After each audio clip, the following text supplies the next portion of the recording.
तो वैसे आपके चेहरे देख के तो लगता नहीं है कि आप लोग भी घूंघट पर्दा करते होंगे। करते हैं क्या? यहाँ पे है घूंघट तो कर तो नहीं रहा है किसी भी महिला ने आज। अच्छा, आज आपका डर खुल गया कि आज भंते जी आए हुए हैं तो आज हम पर्दा नहीं करेंगे। तो जैसे देखिए आप यहाँ बैठे हैं, यहाँ पे आपने कोई भी पर्दा नहीं किया हुआ तो आप घर में भी मत करिए, क्योंकि देखिए जितनी भी परंपराओं की अब हम बात कर रहे हैं वो सारी परंपराएं हमारी अपनी नहीं है, वो दूसरे लोगों ने हम पे थोपी है और हम लोग उन्हें निभा रहे हैं। दूसरे लोगों ने हमें रूढ़िवादी परंपराएं दी और हम उन परंपराओं को निभाते चले गए और हम अपनी सभ्यता से दूर हट गए। लेकिन आज खुशी की बात यह है कि हमारी परंपरा, हमारी सभ्यता पुनः लौट कर आ रही है, पुनः हम अपनी सभ्यता में वापिस आ रहे हैं। इसीलिए आप सब लोगों को किसी भी तरह की जो रूढ़िवादी परंपरा है, चाहे घूंघट है, चाहे आपके प्रतीक है, चाहे व्रत है, पूजा है, पाठ है, कोई भी परंपरा है, उन परंपराओं को आप जितनी जल्दी छोड़ देंगे उतना जल्दी आपका जीवन सुखी हो जाएगा। सदियों से हम सुनते आए हैं। एक छोटी सी बात और है, देखिए जब लड़की बिल्कुल थोड़ी सी बड़ी हो जाती है उसे कहा जाता है कि बेटी व्रत कर ले, तुझे अच्छा पति मिलेगा। उस लड़की से माएँ, खुद माँ कहती है लड़की से कि बेटी तू व्रत कर ले, तुझे अच्छा पति मिलेगा। और बेटी को समझ भी नहीं होती, जिस उम्र में उसे किताब पकड़नी होती है, जिस उम्र में उसे स्कूल जाना होता है, उस उम्र में उसे भूखा रखा जाता है। उस उम्र में उससे कहा जाता है कि तू व्रत कर, कभी 16 सोमवार का व्रत कर, कभी शुक्रवार, शनिवार, बहुत सारे वार हैं, सबके व्रत कराए जाते हैं। और बेटी व्रत करती है। व्रत करने के बाद भी उसे क्या फल मिलता है? उसे फल मिलता है पति नशेड़ी मिल जाता है, पति नशा करने वाला मिल जाता है। बहुत सारी महिलाएं हैं, बहुत सारी लड़कियां हैं कि जिनके पति नशा करते हैं। अब उसने जो व्रत किया उसका फल मिला, पति नशा करने वाला मिल गया। उसके बाद भी पति नशा कर रहा है और पत्नी से कहा जाता है कि इसकी लंबी उम्र के लिए व्रत कर, इसकी लंबी उम्र हो जाए उसके लिए भी तू ही व्रत करेगी। अब उधर पति तो शराब पी रहा है और पत्नी लंबी उम्र मांग रही है। क्या हो सकता है ऐसा? भी जिस पति को तुम कह रही हो कि उसकी लंबी उम्र हो जाए, वो तो रोज अपनी उम्र को कम कर रहा है। रोज वो उसको अपनी पी करके जो भी जहर अपने मन में उसमें डाल रहा है शरीर में, उससे उसकी उम्र कम हो रही है। और फिर उसके बाद में जब वो माँ बन जाती है, माँ बनने के बाद भी उससे कहा जाता है कि अपने बच्चों के लिए व्रत कर, कि तुम्हारे बच्चे हैं, बेटों को भी लंबी उम्र करनी है। क्या कभी किसी भी पुरुष ने, किसी लड़के ने, किसी पिता ने अपनी बेटी, पत्नी, बहन के लिए ऐसा कुछ किया है? ऐसी परंपरा क्यों नहीं है? क्या कभी आप लोगों ने नहीं सोचा, जो महिलाएं भूखा रहती हैं, क्या उनने कभी ये नहीं सोचा कि हमारा भी तो जीवन है, हमें भी तो लंबी आयु चाहिए, हमें तो इस जीवन में और थोड़ा ज़्यादा जी लेना चाहिए? नहीं। तो इसीलिए जो ये परंपराएं हैं, ये हमारे किसी भी महापुरुष ने नहीं कहा कि तुम्हें ऐसे करना है। हमारे महापुरुषों ने तो कहा कि आपको पढ़ना लिखना है। आप आज मुझे सुन रहे हैं, ये मेरी काबिलियत नहीं है कि मैं यहाँ बैठी हूँ। आज से 2500 वर्ष पहले महाकाणिक बुद्ध ने महिलाओं को आजादी दी। जिस समय में महलों की रानियां भी घर से बाहर नहीं जा सकती थी, महलों की रानियां कहने को रानी थी, लेकिन वो तो महलों में ही रहती थी। महलों में से बाहर जाने की इजाजत नहीं थी, महलों में भी सभा में बैठने की इजाजत नहीं थी, निर्णय लेने की इजाजत नहीं थी।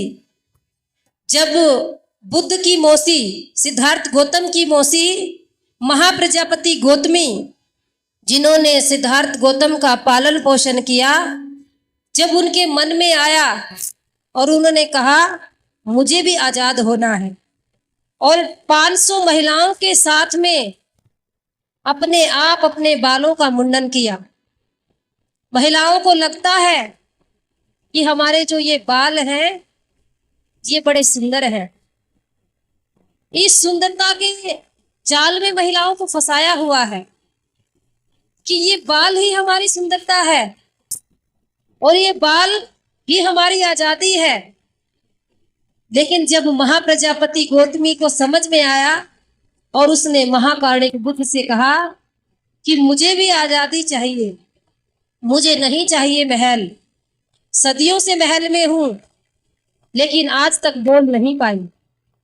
और जब बुद्ध के पास 500 महिलाओं को लेकर पहुंची और एक काशाय वस्त्र पहना, अपने शाही राजपाट के कपड़े उतार दिए, शाही गहने उतार दिए, आप समझ सकते हो कि एक महारानी का जीवन कैसे होता होगा। आज से 2500 वर्ष पहले रानियां कैसे रहती होंगी। 100 तो उनके आगे दास दासियां चलते थे और पूरे साज सज्जा से रहती थी।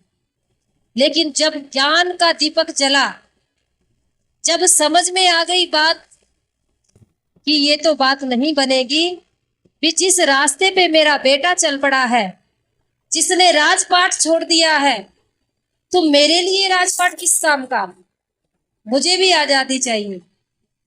और तथागत बुद्ध के पास 500 महिलाओं को लेके चली गई और 500 महिलाएं ऐसे जैसे मैं आपको दिख रही हूं, अपने बाल मूंड दिए, अपने वस्त्र उतार दिए और ये काशाय वस्त्र पहन लिया और नंगे पांव कपिल वस्तु से वैशाली गई।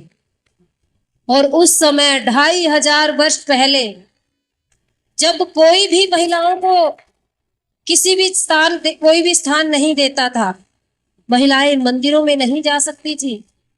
आज भी महिलाएं किसी चर्च की पादरी नहीं है, आज भी महिलाएं किसी मंदिर की पुजारी नहीं है, आज भी महिलाएं, आप किसी भी धार्मिक पंथ को देख लीजिए, किसी भी धर्म की संस्थापक महिला नहीं है।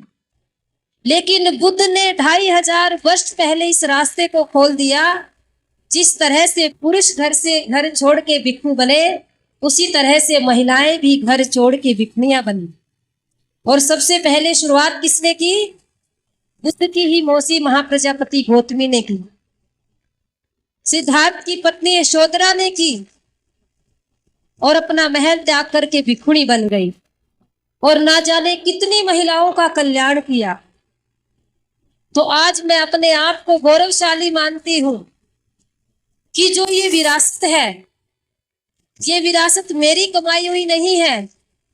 इस विरासत को पाने के लिए महलों की रानियों ने भी त्याग किया।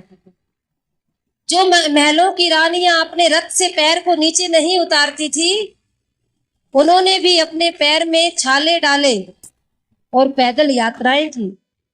महान सम्राट अशोक की पुत्री, आप महान सम्राट अशोक का नाम खूब जानते होंगे, जिनके पुत्र महेंद्र ने श्रीलंका में धर्म को फैलाया।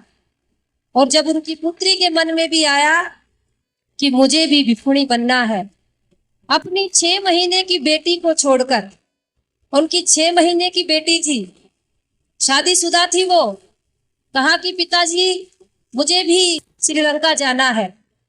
और सम्राट अशोक से अनुमति लेकर के अपनी बेटी की 6 महीने की बेटी को छोड़कर श्रीलंका गई और धम्म का प्रचार प्रसार किया। ऐसी महान विभूतियां हैं हमारे समाज में। इसीलिए आप सबसे कहते हैं कि हमें डरना नहीं है, हमें अच्छे कार्य करने हैं, हमें लड़ना भी नहीं है। हम जिन महिलाओं की बात करते हैं, उन्होंने लड़ी नहीं कभी भी, उन्होंने अपने अंदर ज्ञान का दीपक जलाया। वो अपने अंदर के ज्ञान को समझ चुकी थी, अपने मन की लालच को, अपने मन के राग को, द्वेष को, मोह को, लोभ को सुंदरता को मिटाया, तब जाकर के वो आगे बढ़ी। और अगर हम बात करें आधुनिक समय में, माता सावित्रीबाई फुले का नाम भी आप लोगों ने सुना होगा कि जिस समय में लड़कियों को नहीं पढ़ने देते थे, उस समय में ज्योतिबा फुले ने उन्हें एक पेड़ की टहनी से टहनी तोड़ करके लिखना पढ़ना सिखाया और प्रथम महिला शिक्षिका बना दिया। ये किस तरह से संभव हो पाया? अगर वो भी महिलाएं श्रृंगार में डूबी रहती, क्या वो ऐसे काम कर पाती? वो भी महिलाएं अगर पहनावे में ही अटकी रहती, क्या वो ऐसे काम कर पाती? नहीं कर पाती। इसीलिए आपने कितना घूंघट किया, आपने कितनी महंगी साड़ी पहनी, आपने कितने महंगे गहने पहने, ये कोई नहीं देखता है, कोई नहीं इसको देखेगा। आपकी वाणी कैसी है, आपका स्वभाव कैसा है, आपके कार्य कैसे हैं, बस यही लोग देखते हैं कि आपने अपने जीवन में क्या कार्य किए हैं, आपने अपने जीवन में क्या कमाया है।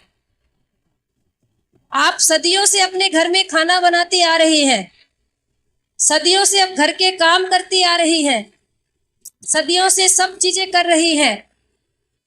क्या किसी ने, मुझे नहीं लगता किसी ने भी आज तक महिलाओं को घर के काम करने का अवॉर्ड दिया हो। भाई देखो तुम इतना काम करती हो, आज तुम्हारा सम्मान करते हो। मिला कभी सम्मान? क्यों नहीं मिला?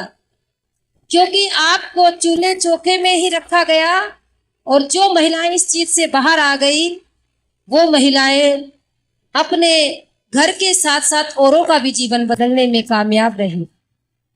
हम ये नहीं कहते कि घर मत संभालो, हम कहते हैं घर भी संभालो।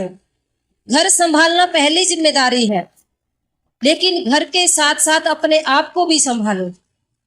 जब आप अपने आप को ही नहीं संभाल पाएंगी तो घर कैसे संभालेंगी? अपने आप को संभालना ज्यादा जरूरी है। ना जाने हमारे समाज की कितनी महिलाएं जिनके अंदर खूबियां होती हैं, जिनके अंदर कुछ करने का जज्बा होता है, वो ऐसे ही अपने मन में लेकर दुनिया से चली जाती है। इसीलिए सबसे जरूरी है, अगर आपको पढ़ना आता है तो छोटी छोटी महापुरुषों की किताबें पढ़िए। अगर आपको पढ़ना नहीं आता तो आजकल तो ये फोन सबके पास है, सबके घरों में है, एंड्रॉयड फोन, इतना आसान काम हो गया है। अगर आपको पढ़ना भी नहीं आता, इसमें आप डायल कीजिए कि मुझे बुद्ध की देशना सुननी है, मुझे बाबा साहब के विचार सुनने हैं, बाबा साहब की ये किताब के बारे में पूछना है। तो आप जब इसको डाल के सुनेंगी, आप एक दिन में आधा घंटा भी अगर सुन लेती है तो आपका जीवन बदल जाएगा। वरना तो आप चाहे सुनती रहिए, रोज सास भी कभी बहू थी, रोज सीरियल देखती हो, रोज नाटक देखती हो। आप लोगों ने नाटक देख देख के अपने जीवन को भी नाटक बना लिया है। अगर हम इन नाटकों को बंद कर दें और अपने जीवन को अपने महापुरुषों के साथ जोड़ें तो हमारा जीवन बदल सकता है। जीवन को बदलना इतना मुश्किल नहीं है, जितना मुश्किल हम मान लेते हैं, इतना मुश्किल जीवन बदलना नहीं है। एक झटके में जीवन बदल सकता है, बस हमें संकल्प लेना है। बहुत सारे लोग कहते हैं कि किसी की आदत हो जाती है, वो आदत अपनी कैसे छोड़ दे? कैसे कोई अपनी आदत छोड़ सकता है? एक बहुत सुंदर कहानी है, अक्सर बंते जी सुनाते हैं। मैं ये कहानी सुनाकर बात को विराम दूंगी, क्योंकि गर्मी ज्यादा हो गई है और आप लोगों को भूख भी लगी होगी।